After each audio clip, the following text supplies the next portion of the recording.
চলমান এশিয়া কাপে শ্রীলঙ্কার হাতে নিজেদের ভাগ্য তুলে দিয়ে তাতেই জয়ী বাংলাদেশ। লঙ্কানদের আফগানিস্তান বধে টুর্নামেন্টের শেষ চার নিশ্চিত হয় লিটন দাস বাহিনীর।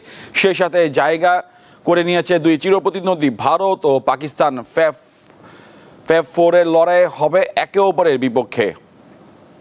সকল কঠিন সমীকরণকে পাশে ঠেলে দুর্দান্ত জয় তুলে নিয়েছে শ্রীলঙ্কা। নিজেদের পাশাপাশি বাংলাদেশকেও টেনে তুলেছে সুপার ফোরের লড়াইয়ে।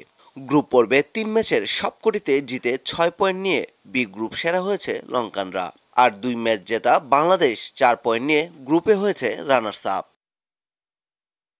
বাংলাদেশ ও শ্রীলঙ্কার পাশাপাশি এই গ্রুপ থেকে সুপার ফোরে উঠেছে ভারত ও পাকিস্তান। এই 4 দল নিয়ে সুপার ফোর পর্ব শুরু হবে 20 সেপ্টেম্বর, শেষ হবে 26 সেপ্টেম্বর। টুর্নামেন্টের ফাইনাল 28 সেপ্টেম্বর। সুপার ফোরে প্রতিটি দল অপর দলগুলোর সঙ্গে একবার করে খেলবে, অর্থাৎ এই রাউন্ডে সবাই খেলবে 3টি করে ম্যাচ। এরপর পয়েন্ট টেবিলে সেরা 2 দল খেলবে ফাইনাল। সুপার ফোরে বাংলাদেশের প্রথম ম্যাচ শনিবার শ্রীলঙ্কার বিপক্ষে। 24 সেপ্টেম্বর ভারত ও 25 সেপ্টেম্বর পাকিস্তানের বিপক্ষে খেলবে লিটন দাসের দল। পারভেজ খোকন, দীপ্ত স্পোর্টস।